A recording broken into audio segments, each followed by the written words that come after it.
Okay, last time तक हम लोगों ने केमिस्ट्री में पढ़ लिया था सॉलिड स्टेट और उसमें यूनिट सेल और उसके नंबर ऑफ पार्टिकल हम लोग कैलकुलेट कर पाए थे, है ना। आगे हम लोग स्टडी करते हैं सॉलिड स्टेट। यूनिट सेल के बारे में हम लोगों ने पढ़ लिया था। अब हम देखेंगे कि सॉलिड बनता कैसे, ये किस तरह से इसकी ज्योमेट्री होती है। तो उसमें नेक्स्ट हम लोग को पढ़ना है कि arrangement of particle to form a solid कैसे अरेंजमेंट होता है। उसमें पहला है two dimensional arrangement. Two dimensional arrangement और टू डायमेंशनल अरेंजमेंट क्या है, इसके लिए दो तरह हैं। देखो, एक तो अभी एटम को हम लोग क्या एक करके चल रहे हैं, एक स्फीयर, और स्फीयर को एक अरेंज करने के लिए हमारे पास दो मेथड है। एक क्या है, एक ऐसे है कि एक लेयर हम ऐसे लगाते चले जाएं,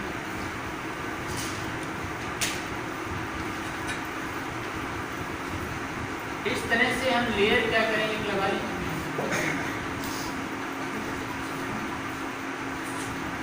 ऐसा, और दूसरी लेयर भी इसके जस्ट ऊपर सेम टू सेम लगाते चले जाएं, कुछ इस तरह की।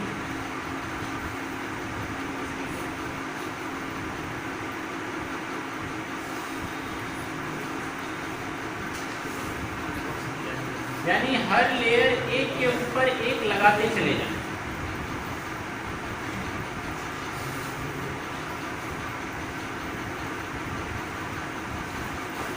इट मीन्स एवरी लेयर क्या है, आइडेंटिकल, और पैटर्न भी क्या है, सेम फॉलो हो रहा है।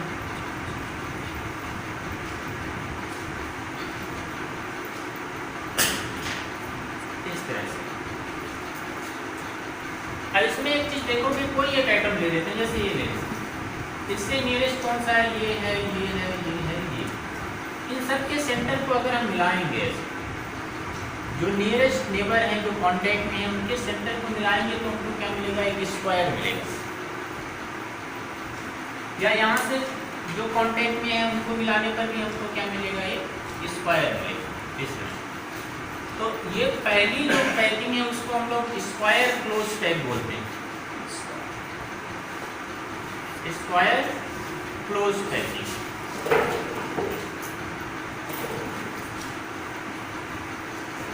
क्या है, स्क्वायर क्लोज पैकिंग। कैसे होगी, अगर सब लेयर एक जैसी और एक के ऊपर इस तरह से लगाते चले जाएं तो जो पैकिंग बनती है वो क्या बनती है, स्क्वायर पैकिंग होती है। यहाँ पर एक टर्म डिफाइंड होता है, फर्स्ट नियरेस्ट नेबर जो होता है उसको कोऑर्डिनेशन नंबर बोलते हैं, coordination number. It is first nearest neighbour, पहला नियरेस्ट नेबर है ये।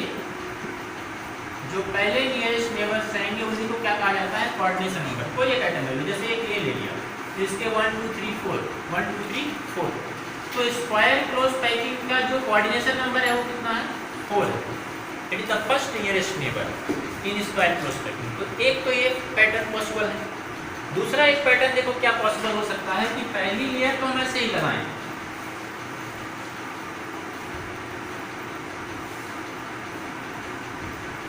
इस तरह से। अभी दूसरी जब लेयर लगाते जाएं तो इसके ऊपर ना लगा के बल्कि जो ये है इसको स्टैगर्ड बोलते हैं, इस स्टैगर्ड मैनर में लगाएं। जो ये गैपिंग है इसमें हम फिट करना शुरू करें ऐसे।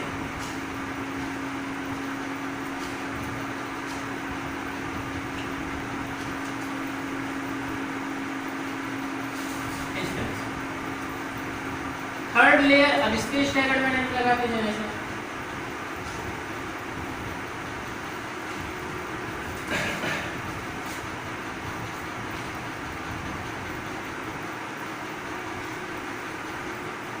चौथी फिर से,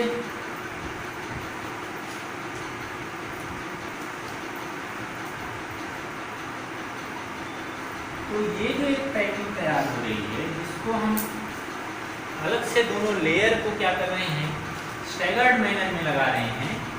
इस तरह की लेयर की अगर ये ए टाइप की है तो नो डाउट ये बी टाइप की, और ये भी पहले की जैसी है, पहली तीसरी एक जैसी है और दूसरी चौथी एक जैसी है।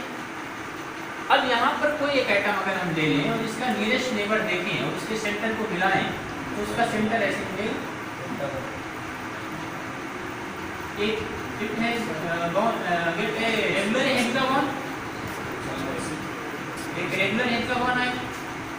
अगर उसके नियरेस्ट नेबर को मिलाया जाए तो क्या मिलेगा? एक रेगुलर हेक्सागोन मिलेगा। तो ये क्या है? हेक्सागोनल क्लोज पैक कहा जाता है इसको, हेक्सागोनल क्लोज पैक। अब यहाँ पे कोऑर्डिनेशन नंबर सीधे सीधे दिख रहा है, क्या है? 6 है। कोऑर्डिनेशन नंबर इज 6, इसका कोऑर्डिनेशन नंबर क्या है? 6। तो जब हम 2 डायमेंशनल पैकिंग देखते हैं एटम की तो ये दो पॉसिबिलिटी, एक क्या है स्क्वायर क्लोज पैक और दूसरा क्या है हेक्सागोनल क्लोज पैक है। लेकिन चाहे जैसा हम कर लें पैकिंग में, एक पैटर्न हम ध्यान दें कि इसमें जो गैप कुछ ना कुछ दिख रहा है यहाँ पर ये जो गैप दिख रहे हैं जहाँ पर एटम नहीं है या जहाँ पर स्फीयर नहीं है, इस गैपिंग को हम लोग वायड बोलते हैं यहाँ की लैंग्वेज में। वायड मतलब a space at which atoms are not occupied या blank space between the atoms is known as voids. यहाँ पर भी ये ट्राइंगुलर वायड्स बन रहे हैं, ये क्या है? वायड्स हैं। वायड्स का शेप ये कैसा है? ट्राइंगुलर है। और ट्राइंगुलर कितने तरह के? 2 तरह के, एक का फेस नीचे है और दूसरे का क्या है? ऊपर। ट्राइंगुलर वायड्स। और यहाँ पर कैसा वायड है? ये स्क्वायर।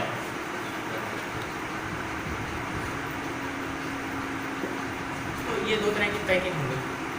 अब तीसरी लेयर लगाने के सोचो, पहली एक लाइन पे 2, ये क्या है? एक प्लेन पर समझो कि ये बॉल को इस तरह से हम रखते चले जाएं।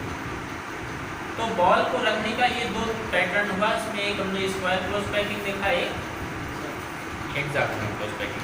अभी थर्ड लेयर अगर बनाना तो थर्ड लेयर एक तो इसकी बनेगी।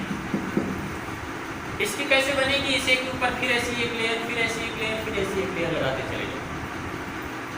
और फिर जो एक स्ट्रक्चर बनेगा वो कौन सा बनेगा? अभी हम उसको चेक करेंगे। तो इसको ड्रॉ कर लो और फिर इसके बाद थर्ड वाली करते हैं। इसको कर ले। चलिए अभी देखिए 3 डायमेंशनल अरेंजमेंट देखिए, 3 डायमेंशनल पैकिंग। एक तो इसी का, इसका कैसे बनेगा? 3 डायमेंशनल अरेंजमेंट देखिए। एक ये था जो स्क्वायर क्लोज पैकिंग थी, उसी के ऊपर लेयर लगाते चले जाएं और लेयर लगाते जाएंगे तो दिखेगा कैसे? जरा सा ध्यान दोगे यहाँ पे कि एक लेयर ऐसी थी,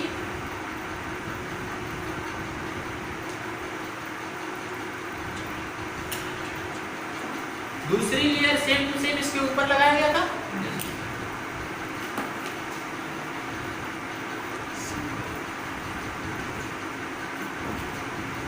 और जिस तरह से एक के ऊपर एक लेयर हम लगाते गए थे तो क्या बना था? हमारा स्क्वायर क्लोज पैकिंग बन गया था।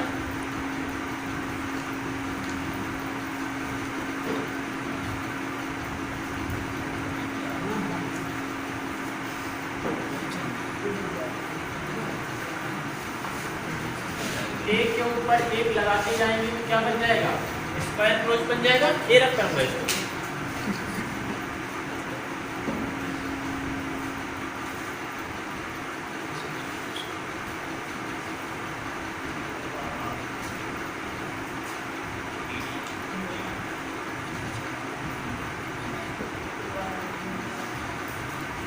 this is how to approach.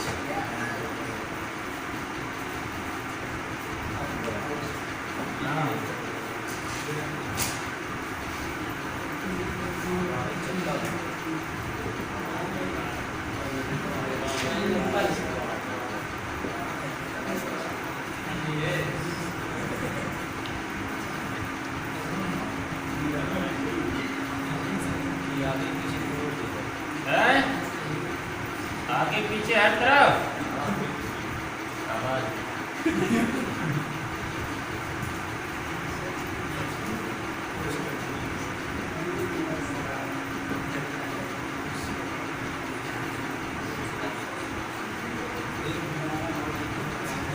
क्या तुमको आपको ऐसा एक क्यूब दिख रहा है ये, है ना? अभी जरा सा ध्यान दो, अगर हम इनके नियरेस्ट नेबर को मिलाएं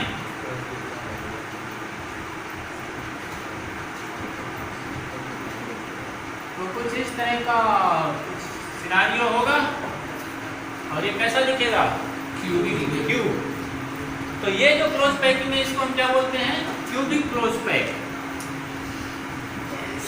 क्यूबिक क्लोज पैक क्या है ये? Cubic close packing. अब क्यूबिक क्लोज पैकिंग में कोऑर्डिनेशन नंबर क्या हो जाएगा? 1 से कितने मिले रहेंगे? 8। तो इसका कोऑर्डिनेशन नंबर कितना होगा? हाँ कुछ क्लियर हो रहा है क्या चल रहा है? Yes sir. अब यहाँ सोचिए, क्योंकि बेसिक हमको पढ़ना वही वाला, उस पर ध्यान दीजिए। ये जो स्टैगर्ड मैनर बनाया गया था यहाँ पर, स्फीयर का अरेंजमेंट स्टैगर्ड मैनर बनाए थे और ट्रायंगुलर वाइड्स बने थे। थोड़ा सा इसको बढ़ा देता हूँ।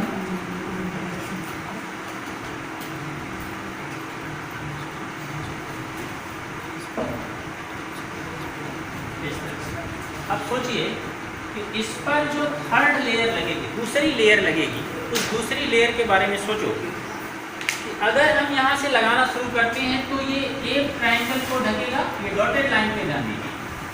ये स्फीयर अगर लगाना शुरू किया ऐसे तो एक ट्रायंगल को ये ढक लेगा जिसका फेस किधर है? नीचे की तरफ। बोलो भाई, लग रहा है कुछ? ये एक ट्रायंगल को मतलब समझिए कि 3 बॉल रखे जाएं कांटेक्ट में और चौथी उसके ऊपर रख दिया जाए। कैसा? ऐसे।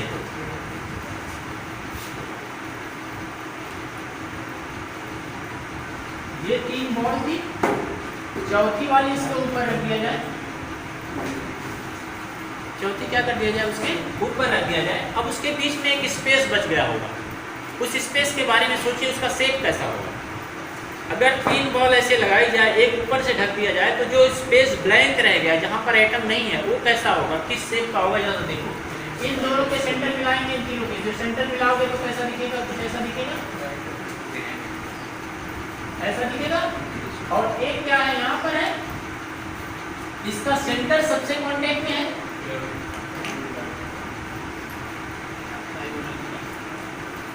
इस तरह का शेप बनेगा। और इसको क्या बोलते हैं? टेट्राहेड्रन बोलते हैं। ये शेप कैसा है? टेट्राहेड्रन और वाइड है, इसीलिए इसको क्या कहेंगे? Tetrahedron wide. ठीक। अभी और देखिए, ध्यान दीजिए, एक लेयर ये लग गई। अब दूसरी लेयर क्या करते थे? स्टैगर्ड मैनर में लगाते थे ना, तो यहाँ भी स्टैगर्ड मैनर में लगेगा। ध्यान दो, तब ये कौन सा? ये कवर करेगा सिर्फ नीचे, जो जिसका फेस डाउनवर्ड। ये किसको कवर कर रहा है? जिसका फेस डाउनवर्ड। ये किसको कवर कर रहा है? जिसका फेस क्या है? डाउनवर्ड है। लेकिन इस लेयर को लगाते टाइम भी हम एक चीज ऑब्जर्व कर पा रहे हैं, ये ट्रायंगल ये है एक स्पेस जो दूसरी लेयर भी नहीं कवर कर पा रही।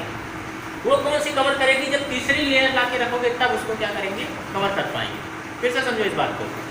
एक तो ऐसा था जो ट्रायंगल, 2 तरह के ट्रायंगल हैं। देखो, एक ट्रायंगल ये है और एक ये है।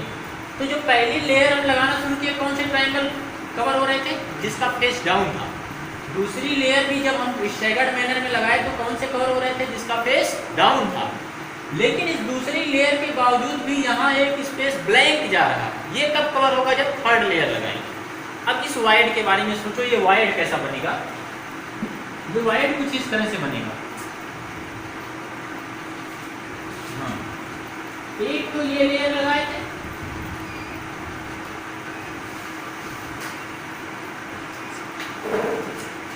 ऐसा, और दूसरी लेयर क्या लगाए थे? कुछ ऐसे लगाए थे।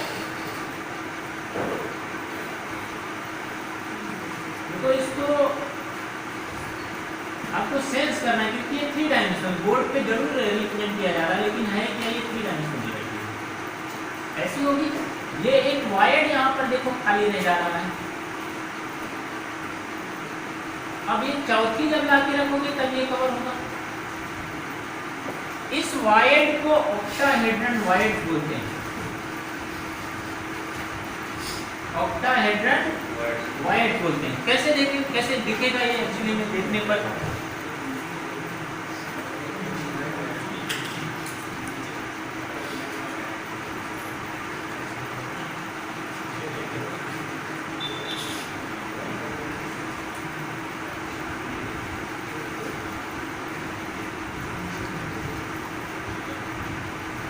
ऐसा, ऐसे दिखेगा। तो ये कौन सा वायड है? Octahedron wide.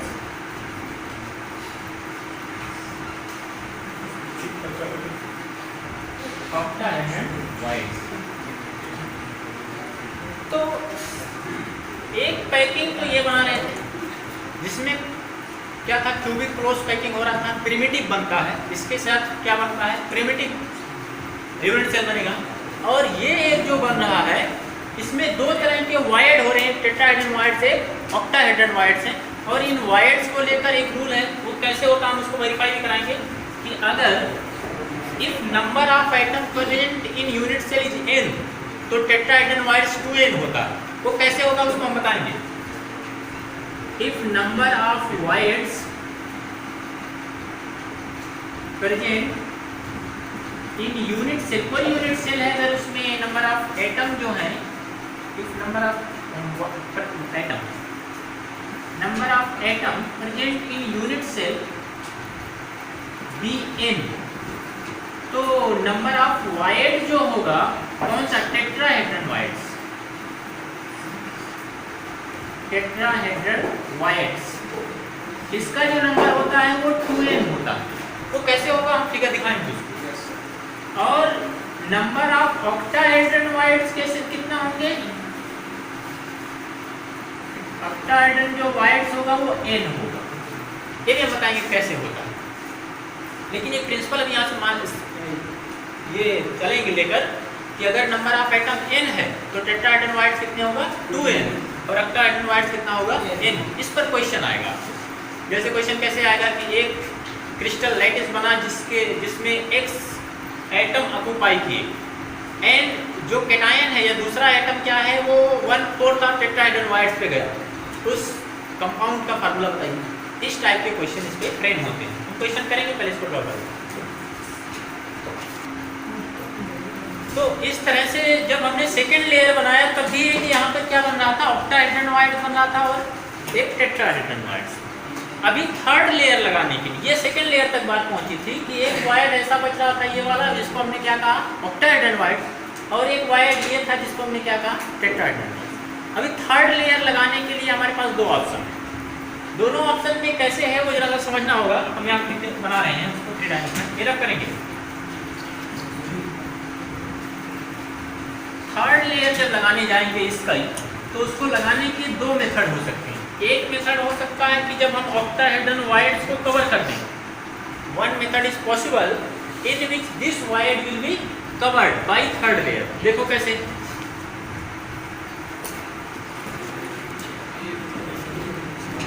Placing of third layer. Third layer कैसे प्लेस करेंगे जरा ध्यान दो। हाँ, थर्ड लेयर, ये सेकंड लेयर लगी थी जिसमें दो वायर्स बन रहे थे। थर्ड लेयर बनाने में देखो क्या हो सकता है।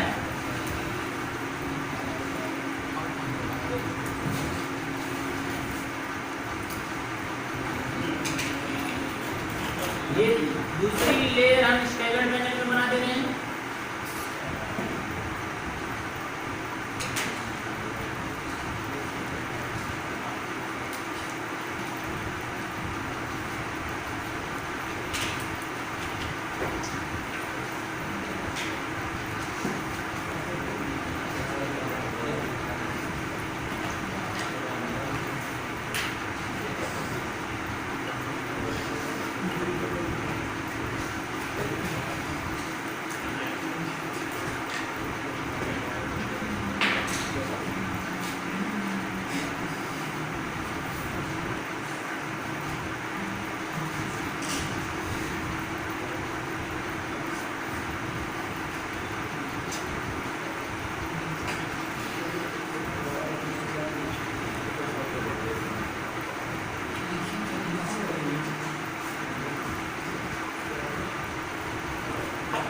क्या कुछ ऐसा लग रहा है कि ऐसे स्फीयर रख के ऐसे काट दिए गए ऊपर से, ऐसा कुछ दिख रहा है?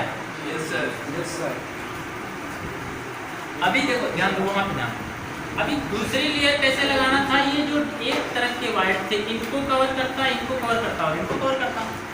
ये तीन स्फीयर बनते कुछ ऐसे बनते, देख ध्यान दीजिए।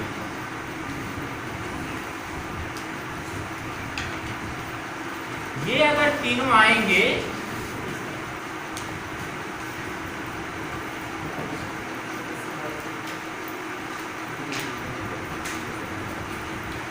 तो ये तीनों कैसे होंगे? एक इसको कवर करेगा, एक इसको कवर करेगा और एक इसको कवर करेगा। अभी कौन सा बच जाएगा? ऑक्टाहेड्रन वाइट बच जाएगा। ध्यान दो, ये वाला तीनों लाके इस पे अगर रखे तो ये वाला इसको कवर कर लेगा, ये वाला इसको कवर करेगा और ये वाला इसको कवर करेगा। ये ऑक्टाहेड्रन वाइट्स बच गए। थर्ड लेयर हम ऐसी लगा दें कि ऑक्टाहेड्रन वाइट्स कवर हो जाए, मतलब सेम ऐसी आ जाए तो कवर हो जाएगा। बोलो, सेम अगर ऐसी आ जाए तो ये कवर हो जाएगा। देखो ध्यान दो, थर्ड लेयर हम कैसे बना रहे हैं?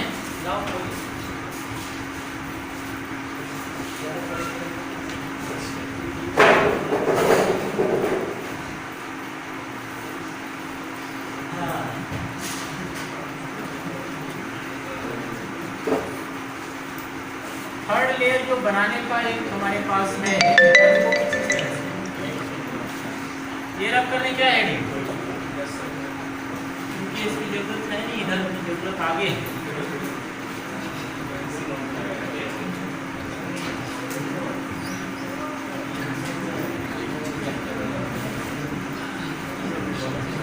अब ये जो ऑक्टाहेड्रन वाइट रहेंगे उनको लाके क्या करेगा?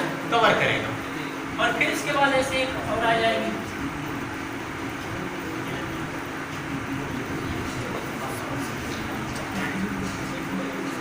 ऐसी फिर ऐसा जनरेट होगा, फिर कवर होता जाएगा।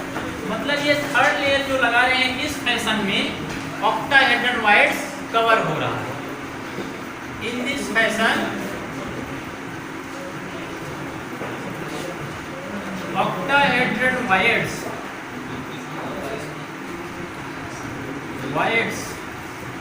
are covered by octahedron whites covered हो रहा था कि नहीं? ये बताओ, फिर से सोचो। ये तीन आया, octahedron white जनरेट हुई, फिर ऊपर से आया, फिर तीन आया, octahedron whites कवर हो रहे हैं? नहीं हो रहा, वो खाली ये रखे जा रहे हैं। octahedron whites कहाँ कवर हो पा रहा है? देखो ये तीन आया, इसको इसको इसको कवर किया, इसका आधा बचा, फिर तीन ऐसे आ गया, कहाँ कवर हुआ? ये तीन तो इसके ऊपर आएगा ना एग्जैक्टली ऐसे।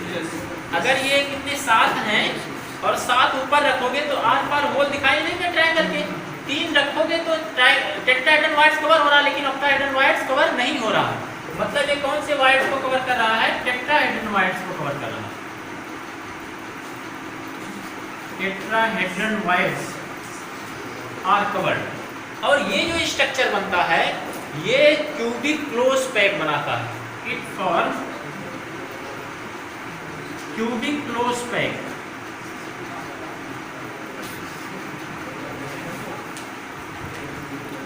CCP क्या बनाता है? क्यूबिक क्लोज पैक बनाता है। दूसरा देखिए, दूसरा पैटर्न क्या हो सकता है? दूसरा ऐसा हो सकता है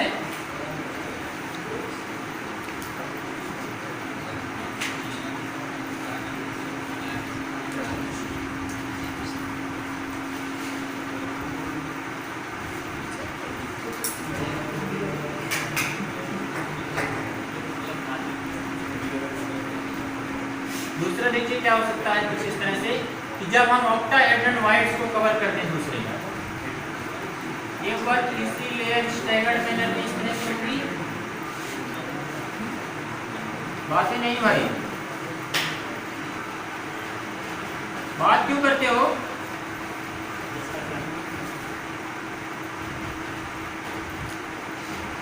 तीसरा लेयर हमने अभी जो तीसरी लेयर लगानी है वो कैसे लगा देंगे हम कि ऑक्टाहेड्रन वाइट्स कवर हो जाए।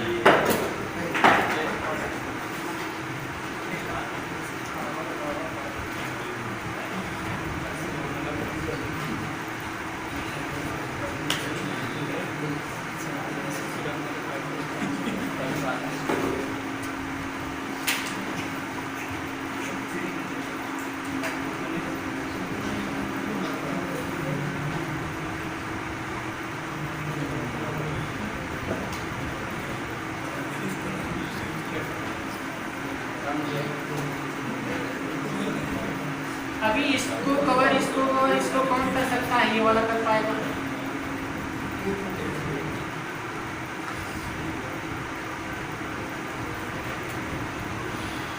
ये क्या करेगा? ध्यान दो, एक इसको कवर करेगा, ये वाला इसको और ये वाला इसको। थर्ड लेयर हम कैसे लगाएंगे?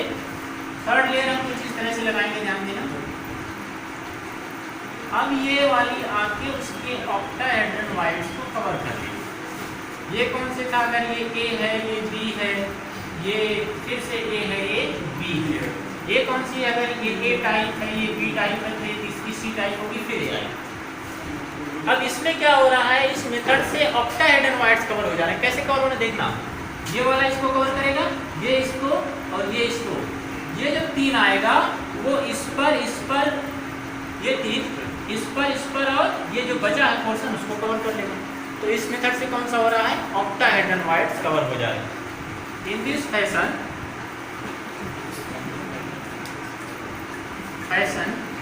ऑक्टाहेड्रल वाइड्स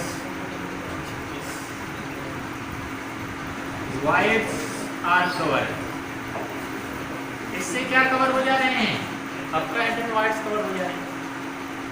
और ये जो क्लोज पैकिंग बना रहा है, ये हेक्सागोनल क्लोज पैक फॉर्म करता है। It form hexagonal close pack structure. HCP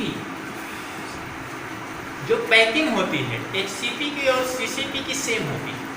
दोनों एक यूनिट सेल में 4 आइटम ऑक्युपाई करते हैं, ये भी और ये भी, सिर्फ पैटर्न अलग है, बाकी दोनों की इफिशियंसी क्या होती है? सेम होती है। अभी हमने क्या देखा कि जो भी 3 तरह के क्रिस्टल बनते देखे, एक सिंपल क्यूबिक और ये क्या है? ये क्यूबिक क्लोज पैकिंग और एक HCP। हमने पहले स्टार्टिंग में बताया था कि 2 पढ़ना है हम लोग को। एक क्या पढ़ना है? क्यूबिक क्लोज पैकिंग पढ़ना है और दूसरा क्या पढ़ना है? हेक्सागोनल क्लोज पैकिंग पढ़ना है। तो इन दोनों की हमको डिटेल स्टडी करनी है कि कितने आइटम होते हैं, कितनी डेंसिटी होगी, उसका नियरेस्ट नेबर कितना होगा, रेडियस रेशियो वाइड से और आइटम के बीच में क्या रिलेशन होगा। ये पूरा डिटेल स्टडी हमको यहाँ से सीखनी है। इसको बना लो रफली और फिर हम लोग आगे कंटिन्यू। चलिए अब ना एक एक क्रिस्टल हमको पढ़ने हैं, जो तीनों हमने सीखे हैं इसके बारे में एक एक करके सीखते। कान लो, बोलोगे क्या?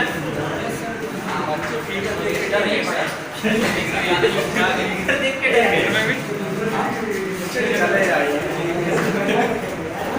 अब एक एक के बारे में हम लोग को डिटेल स्टडी करनी है कि मतलब पैकिंग फ्रैक्शन कितना होता है, आइटम कितने होते हैं तो हमने सीखा ही, और उसका कोऑर्डिनेशन नंबर कितना होगा, रेडियस रेशियो रूल क्या होगा, ये सारा कुछ सीखना। तो पहला हम लोग पढ़ते हैं primitive unit cell. Packing fraction actually पढ़ना है।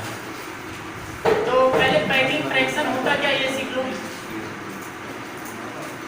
पैकिंग फ्रैक्शन डेफिनेशन लिखोगे,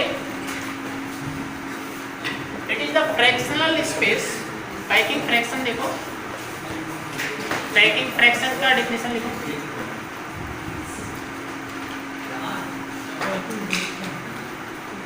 It is the percentage space occupied by the atom. It is the percentage space occupied by the atom in a unit cell. Percentage space occupied by the atom in unit cell. तो पहला हम लोग बात करते हैं primitive.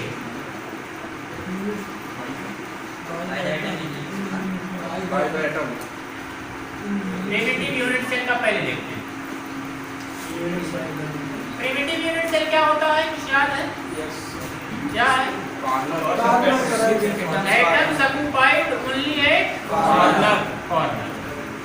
इसमें atom सिर्फ कहाँ पर होते हैं? कॉर्नर पे होते हैं। उसी को हम क्या बोलते हैं? प्रिमिटिव यूनिट सेल बोलते हैं। ये आइटम होंगे सिर्फ कहाँ पर होंगे? कॉर्नर पर आइटम इस तरह से रहेंगे, है ना। तो ये जो कांटेक्ट में आएंगे, आप देखो इससे पहले जो बनाया था तो टच कर रहे थे कहाँ पर? इस पर, एज पर। तो इसमें कहेंगे कि atoms are contact, atoms are contact at edge. बोलो भाई, एज पर ही तो कांटेक्ट करेंगे। अब उसका जरा ध्यान दीजिए कैसे है। एज लेंथ मान लो ए है, लेट एज लेंथ कितनी है, डी ए मीटर, और एटम आयन या मॉलिक्यूल को हमने कैसा माना था, स्फेरिकल माना था, उसका रेडियस हम मान लेते हैं R, and R be the radius of sphere. Sphere ये कौन सा है, constituent particle, clear. Constituent particle spherical shape में, उसका रेडियस क्या है आर। तो अभी से हम इसको कंस्टिट्यूएंट पार्टिकल नहीं लिखेंगे बल्कि स्फीयर मान के चलेंगे और स्फीयर ही लिखेंगे। तो ये एज लेंथ अगर ए है तो ऐसे एटम यहाँ पर कांटेक्ट किए हुए हैं, ये दोनों, और ये डिस्टेंस आर हो जाएगी, आर हो जाएगी, और ये एज लेंथ कितनी मानी गई है ए। तो ए इक्वल टू क्या 2r लिख सकते हैं, यहाँ से r इक्वल टू क्या लिख पाओगे a/2। पैकिंग फ्रैक्शन क्या हो जाएगा, percentage space occupied by the atom. तो हम लिखेंगे पैकिंग फ्रैक्शन या पैकिंग एफिशिएंसी भी बोलते हैं। अब एटम है तो वॉल्यूम ऑक्युपाइड करेंगे, तो एटम कितने एटम होते हैं इसमें, 1 एटम, 1/8 का कंट्रीब्यूशन होता है।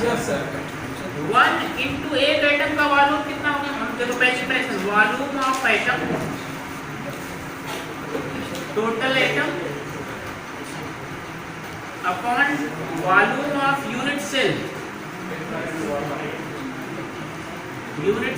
इनटू 100। वॉल्यूम ऑफ एटम कितने एटम है, 1, रेडियस r, तो π/4/3 πr³ बोलना, अपॉन a³ को r के टर्म्स पर लिख सकते हो, 2r, तो हो जाएगा 4/3 πr³ अपॉन 4/200 है अपॉन 2r का क्यूब इनटू 100। थोड़ा और अगर सॉल्व करोगे यहाँ देखो तो 4/3 πr³ अपॉन 8r³। बोलो भाई कितना आ जाएगा, कितना आएगा, π/6 into 100। π/6 की वैल्यू कितनी होगी, 3.14 डिवाइडेड बाय 6 कितना आएगा, 3.14 divided by 6 divide by 6 into 100 कितना आ रहा है पूरा, 52 है ना, 52.3%। तो packing efficiency of primitive unit cell की कितनी हो गई, 52.3%। तो वाइड फ्रैक्शन कितना हो जाएगा, वाइड फ्रैक्शन 100 - 52 कितना आएगा,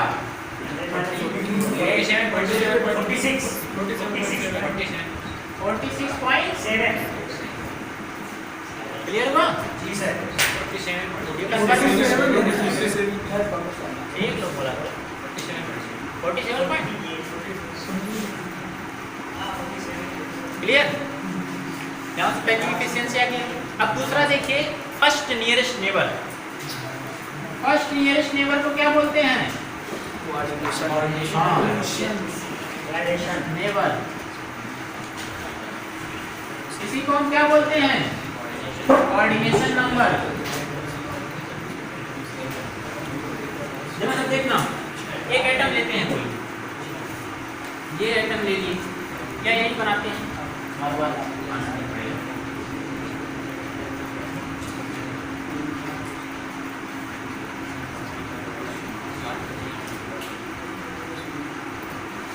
ये यूनिट सेल है, यूनिट सेल। एटम्स कहाँ पर हैं, कॉर्नर पर हैं। अब इस एटम से करीब कितने एटम दिख रहे हैं, जैसे एक ये वाला हम ले लिए, एक एटम ये ले लिए, इससे सबसे करीब कितने एटम, एक ये है, एक ये है, एक ये, तीन एटम कितने डिस्टेंस पर हैं, एट ए डिस्टेंस। तो अब देखिए 3 के साथ जरा सा ध्यान दीजिए, आपको नंबर कैसे कैलकुलेट करोगे। अब यहाँ पर 3 को नहीं लेना क्योंकि इसके इधर भी यूनिट सेल है, नीचे है, बाजू में है, इस चारों तरफ इसके यूनिट सेल होगा और सबका कंट्रीब्यूशन आपको देखना है। तो उसका एक देसी तरीका है। देसी तरीका क्या है और हर जगह एप्लीकेबल है। इस आइटम से नियरेस्ट कितने हैं 3, इसके कांटेक्ट में कितना आइटम है, एक यहाँ पर ए है, इसका कंट्रीब्यूशन कितना होता है 1/8। हम कहेंगे कि 1/8 आइटम जो है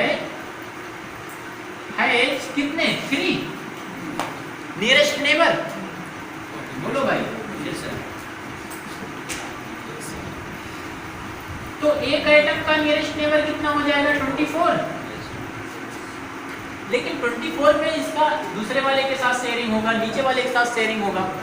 अब यहाँ पर वो तरीका देखिए, जैसे ये एक लाइन ले लीजिए, ये वाली, इस लाइन को कवर करने के लिए कितने और यूनिट सेल चाहिए, एक यहाँ से चिपका दो और 2 पीछे से, एक यहाँ से चिपका दो और 2 पीछे से, तो कितने हो जाएंगे 3 चाहिए ना इसको कवर करने के लिए। तो इसको 3 से डिवाइड कर दो, इसको किससे डिवाइड करो 3 से। कितने लग रहे हैं इस लाइन को कवर करने के, एक इधर 2 से उधर, 3 चाहिए है ना। तो इसको क्या करो 3 से डिवाइड कर दो और आ जाएगा कितना 8। तो इसका कोऑर्डिनेशन नंबर कितना आएगा 1। लिखा गया, समझ में आया। क्या करना, देसी तरीका क्या है कि उस लाइन को देखो जहां पर नियरेस्ट नेबर हो और उसको कितने यूनिट सेल से कवर कर सकते हैं उतने नंबर से डिवाइड कर सकते हैं। क्लियर। सेकंड देखिए, सेकंड नियरेस्ट नेबर कौन सा है, सेकंड नियरेस्ट नेबर, बोलो भाई कितनी डिस्टेंस पर होगा, ये वाला होगा और ये किस डिस्टेंस पर है √2a, डायगोनल पे है ना, √2a पे, √2a पे है। अभी देखो 1/8 कितने के साथ कंट्रीब्यूट कर रहा है 3 के साथ, तो एक आइटम के साथ कितना रहेगा 24। अब इस लाइन या इस लाइन को कवर करने के लिए कितने यूनिट सेल की जरूरत है 1 और एक ये जिसमें भी गड़बड़ी विचार हो जाएगा ना इसको लेकर, तो ये आएगा 6 और इसको कवर करने के लिए कितने आएंगी, एक ये है और एक और चाहिए, तब ये लाइन कवर हो जाएगी। तो इसको करोगे 2 से डिवाइड करोगे तो कितना हो जाएंगे, टोटल नंबर 12 हो गया। थर्ड नियरेस्ट नेबर कौन से होंगे, थर्ड नियरेस्ट नेबर, बोलो भाई कौन सा है, ये है कि नहीं। 1/8 पर कितना है 1, कहाँ 3 है, एक ही है, तो एक आइटम का कितना रहेगा 8। ये तो लाइन पूरा बॉडी के अंदर ही है, तो ऑलरेडी कवर है, तो ये कितने हो जाएंगे 8। किस डिस्टेंस पर है √3a। ठीक, आपको सिर्फ first nearest neighbour coordination number को बोर्ड के लिहाज से जरूरत है। जेई मेंस करोगे तो ये थर्ड में पूछता है, डिस्टेंस पूछता है, बाकी नोट करो। आज के लिए इतना ही।